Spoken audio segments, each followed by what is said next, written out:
Halo teman-teman, selamat sore. Assalamualaikum warahmatullahi wabarakatuh. Ketemu kembali dengan saya di channel ini. Semoga teman-teman pada kondisi yang selalu sehat, selalu mendapatkan keberkahan teman-teman sekalian ya di masa pandemi ini. Saya akan cerita teman-teman, ini kan hari Senin ini sekarang. Kemarin itu hari Minggu, hari libur. Hari libur itu kemarin saya seharian saya berkebun, saya di kebun kemarin seharian.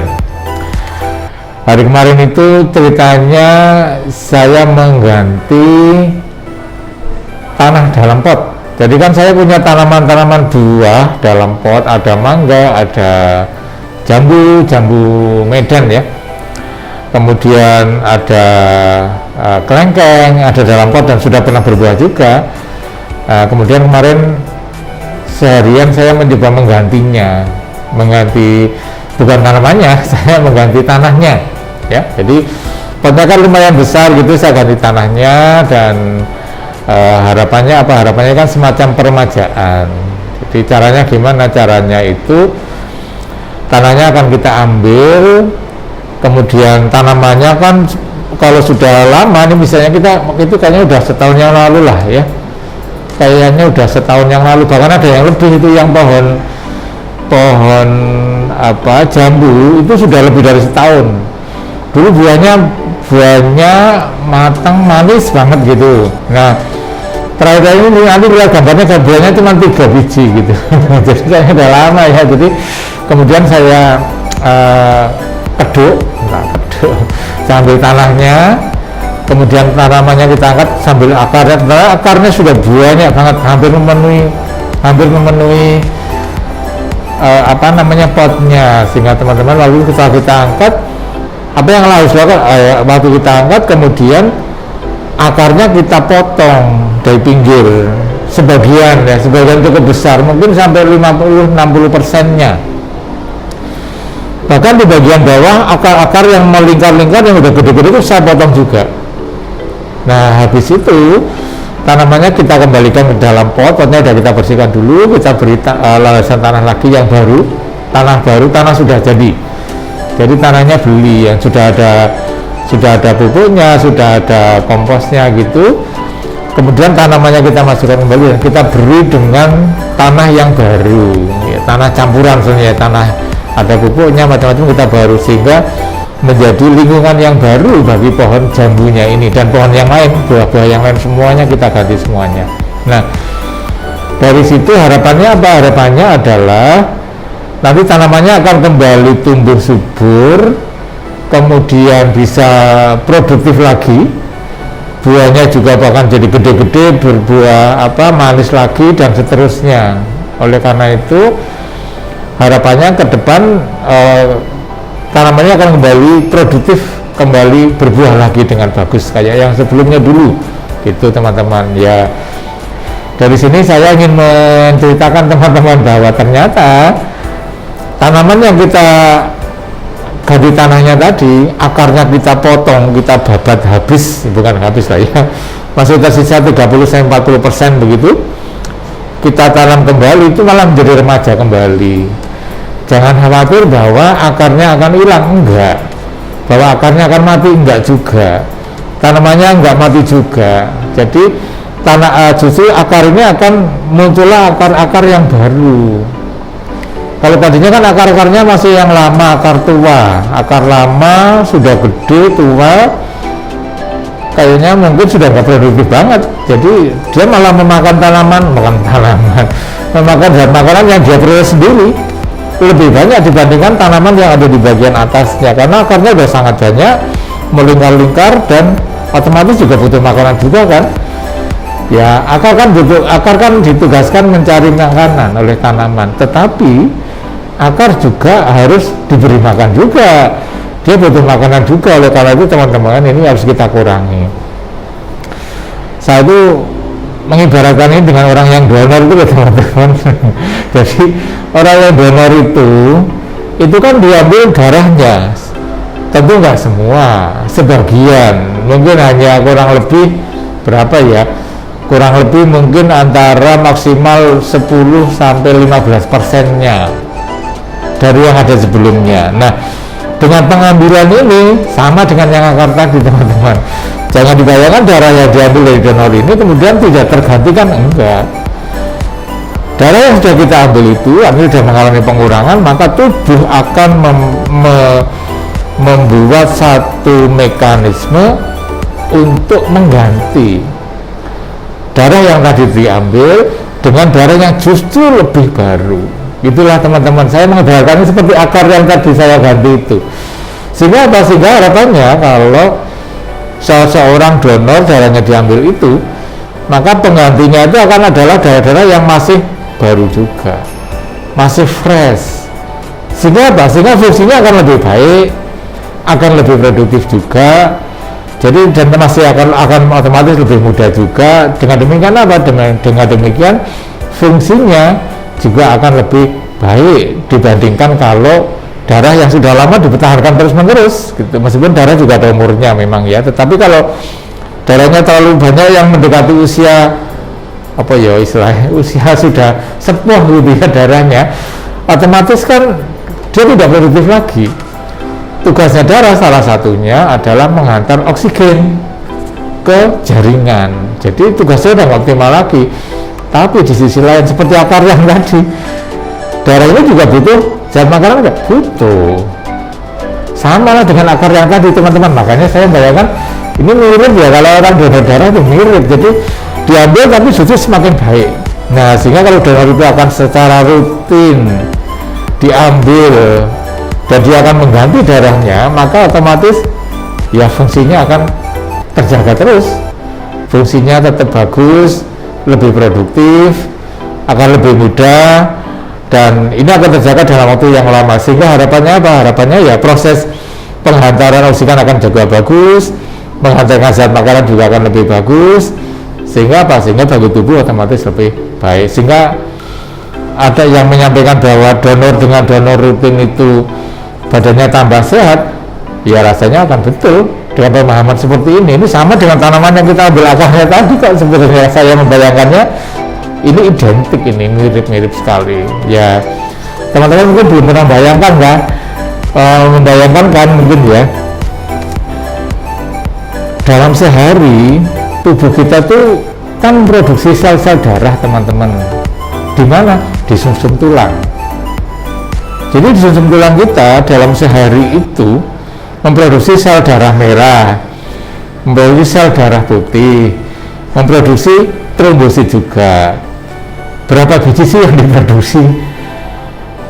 Salah satu buku menyebutkan bahwa dalam 24 jam sel darah merah yang akan diproduksi dalam tubuh kita, orang dewasa, itu sekitar 200, apa teman-teman, jangan dibayangkan 200 biji loh teman-teman, 200 miliar sel darah merah yang diproduksi dalam waktu 24 jam. Banyak ya? Betul, memang banyak sekali. Kenapa banyak begitu? Ya karena untuk mengganti, karena untuk mengganti yang sudah tua, mengganti yang hilang, mengganti yang rusak. Harapannya dengan produksi seperti itu akan bisa tercukupi dengan sangat baik. Sehingga oleh karena itu semakin bagus proses reaksi atau respon tubuh seseorang terhadap kebutuhan darah atau kehilangan darah, maka itu semakin bagus. Gitu ya teman-teman. Itu dalam 24 jam sel darah merah atau sel eritrosit kurang lebih diproduksi sebesar 200 miliar biji, bukan biji ya, 200 miliar sel dalam satu hari atau 24 jam. Nah, kalau trombosit bagaimana? Ternyata teman-teman, trombosit itu lebih banyak produksinya. Sampai berapa? Sampai 400, jadi 2 kali lipatnya. Dalam 24 jam maka akan diproduksi trombosit sebanyak 400 miliar sel trombosit dalam waktu 24 jam. Kok bisa gitu ya? Terus ya saya makin mikir ya memang betul. Kenapa? Karena umur eritrosit itu jauh lebih lama dibandingkan umur trombosit. Meskipun jumlah eritrosit dalam tubuh kita juga jauh lebih banyak, tapi umurnya juga lebih banyak, lebih panjang, 3 bulan sampai 4 bulan atau 120 hari. Kalau trombosit umurnya berapa? Trombosit paling sampai 10 hari, 11 hari. Makanya ternyata produksi trombosit dalam sehari itu 400 miliar sel, 2 kalinya produksi eritrosit. Nah, di tubuh kita kan ada satu sel lagi namanya sel leukosit atau sel darah putih. Berapa dia produksinya? Dia lebih sedikit. Jumlah produksi sel leukosit dalam tubuh kita itu sekitar 10 miliar dalam waktu 24 jam. Bukan sebulan loh ya teman-teman, tapi 24 jam. Nah, sebulan ya silakan dikalikan saja dengan 30 hari kurang lebihnya teman-teman. Jadi bukan main tubuh kita yang produksi itu bukan main. Jadi samalah dengan tanaman yang tadi saya ganti akarnya akan tumbuh lagi. Orang yang donor diambil darahnya juga akan tumbuh lagi, bukannya akan hilang, bukannya akan tidak diganti, tetap akan diganti. Mekanismenya bagaimana? Mekanismenya ya otomatis tidak sederhana memang. Jadi intinya begini, kalau darah itu harusnya tadinya adanya misalnya 1 juta misalnya ya, kemudian didonorkan menjadi tinggal 750.000, maka kan ada kehilangan 250.000. Nah, proses kehilangan ini akan memacu umpan balik istilahnya. Umpan balik apa? Umpan balik negatif. Umpan balik positif. Kepada siapa? Kepada yang produksi. Siapa yang produksi? Yang produksi adalah sum-sum tulang itu sendiri. Nah, ini proses ini akan berjalan terus-menerus. Meskipun tanpa donor ada penggantian nggak? Ada juga, tetapi kan bukan terhadap pengambilan yang dipakai untuk donor, tetapi adalah penggantian terhadap sel yang rusak, sel yang tua, dan seterusnya. Itu yang akan beda juga. Nah, kalau yang tadi untuk donor, jangan lupa donor atau kita juga mendapatkan manfaat karena kita membantu orang lain atau pasien yang butuh sel darah merah atau butuh sel trombosit, kita bisa berikan, kita bisa bantu dengan apa yang kita donorkan. Jadi itulah kelebihan kenapa memang kebanyakan donor-donor yang rutin sampai sekian puluh kali itu kebanyakan tetap badannya terjaga sehat, alhamdulillah ya. Jadi saya banyak ketemu dengan teman-teman yang jauh lebih senior yang secara rutin, bahkan ada yang sudah di atas 100 kali donor. Nah, apa itu malah lebih sehat-sehat saja, mereka malah aku kepilih donor terus ya, biar caranya ya tentu ada batasannya. Karena apa? Karena darah muda, darah tua juga tentu tidak persis sama, sehingga akan udah usia sepuh 70 tahun ya kita tidak rekomenkan lagi untuk donor, kan tubuhnya juga harus butuh juga satu. Yang kedua, darahnya mungkin mutunya sudah tidak sebagus pada saat masih muda juga. Ini yang kemudian kita berikan batasan. Kenapa nggak boleh orang donor kok selama hidupnya? Ya nggak boleh, ada batasannya di mana maksimal boleh donor, meskipun penilaian klinis oleh dokternya juga menjadi poin penting gitu teman-teman. Jadi itu ya teman-teman, ini sekedar cerita dari hari libur kemarin. Saya berkebun ya seharian mengganti tanaman, tapi di sisi lain donor juga ternyata sama, yang seperti tanaman yang saya ganti akarnya tadi akan diganti darahnya menjadi lebih muda, lebih produktif, lebih responsif, sehingga otomatis kalau kondisinya bagus, darahnya akan lebih muda, persennya lebih baik, maka fungsinya juga akan terjaga lebih bagus, lebih optimal. Kalau fungsinya lebih optimal, ya otomatis tubuhnya juga akan lebih optimal lagi. Tubuhnya juga akan lebih bisa menjaga kesehatannya. Itu teman-teman sekelumit kelihatannya nggak ada hubungannya ya, jauh ya, tapi kan hubungan ternyata ada. Jadi ternyata kita saat mengganti akar tanaman di pot itu, kemudian dengan saya ibaratkan dengan orang yang diambil darahnya untuk donor, menurut saya kok mirip ya teman-teman. Jadi ini bukan main ya teman-teman, ini hal yang menurut saya sangat bermanfaat dan sekaligus penyemangat buat teman-teman. Kalau begitu jangan berhenti donor meskipun pandemi. Pengalaman saya terakhir ini donornya semakin membaik, semakin banyak, tapi kebutuhan pasien juga sangat tinggi atau semakin tinggi juga. Oleh karena itu ya harus kita bantu dengan mengelola atau mengambil donor yang secukupnya untuk memenuhi kebutuhan darah pasien yang memang membutuhkan. Betul teman-teman ya, mudah-mudahan ini menyemangati teman-teman untuk tetap donor, tetap sehat, tetap donor. Kemudian juga jangan lupa juga teman-teman untuk mengajak orang untuk donor. Jadi jangan hanya aku harus donor harus cukup, enggak. Sebisa mungkin mengajak orang lain, ayo kita donor. Berikan manfaat yang lebih banyak, tidak hanya dari kita tapi juga dari teman-teman kita untuk para pasien kita. Di sisi yang lain, teman-teman yang sudah mengikuti tayangan ini, mudah-mudahan ini bermanfaat, menambah wawasan. Jangan lupa supaya wawasan ini juga menambah wawasan orang lain lagi, silakan di-share ke teman-teman yang lain ya teman-teman.